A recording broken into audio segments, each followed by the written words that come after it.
আমরা আসলে হতাশ, এটা জয় পরাজয় খেলার অংশ। আপনারা দেখছেন অত্যন্ত ভালো খেলছে রংপুর, অত্যন্ত ভালো দল করছে, এটা খেলারই অংশ।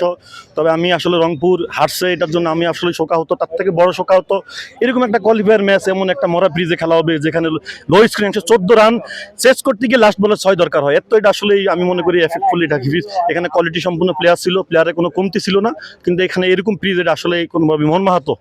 এরকম আমরা চাচ্ছি যে সেকেন্ড কোয়ালিফায়ার বা অন্যান্য কোয়ালিফায়ারগুলো যেন অন্তত 160, 170, 180, 200 এমন পিচে খেলা হয়। আমরা দেখবো, দল মত নির্বিশেষে আমরা খেলা দেখবো, এনজয় করব।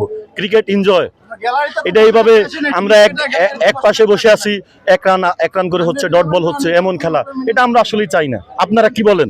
শেষ পর্যন্ত কি ভাবছিলেন যে সিলেট 1 বলে 6 নিয়ে জিতে যাবে? আসলে 1 বলে এটা আমরা আসলে ভাবিনি, সিলেট 1 বলে 6 নিবে এটা আমরা ভাবিনি, কিন্তু ক্রিসুক্সের প্রতি এত ভালো ব্যাটসম্যান না যে উনি 1 বলে 6 মেরে দিবে। আসলে উনি ঘুরাইছে, লেগে গেছে, এবং উনি ব্যাটসম্যান হিসেবে ভালো, কিন্তু এটা আমাদের ব্যাড লাক। আমি মনে করি এটা ব্যাড লাক। এটা প্লেয়াররা যথেষ্ট এফোর্ট দিছে, এফোর্টফুল ম্যাচ হয়েছে, আমরা এনজয় করছি, কিন্তু এই ম্যাচটা আরো ভালোভাবে এনজয় করা যেত, তার দায় কিছুটা বিসিবির। আচ্ছা, আপনাকে আমি বলি, এর থেকে কি ভালো দল কোথাও কি আপনি পয়েন্ট আউট করতে পারবেন যে এখানে এটা ইমপ্রুভ করা উচিত ছিল? এখানে আমাদেরও কিছু করার নেই, এটা ব্যাড লাক। আপনি দেখেন আইপিএল এর দিকে দেখেন, রয়্যাল চ্যালেঞ্জার্স বেঙ্গালুরু, ওদের দল খারাপ থাকে? সবসময় ভালো দল থাকে, ওরা কোয়ালিফায়ারে গিয়ে হারে। আমরা ভাগ্যের কাছে এসেছি, ক্রিকেটে এসেছি, এটা আপনার আসলে মর্মাহত। এখানে ভালো দল আমরা গড়ছি, ইনশাআল্লাহ গড়বো।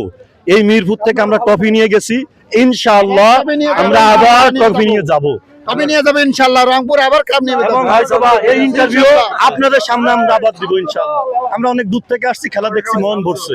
আপনারা সবাই ভালো থাকবেন, সামনের ম্যাচগুলো কভার করবেন। ধন্যবাদ, আসসালামু আলাইকুম।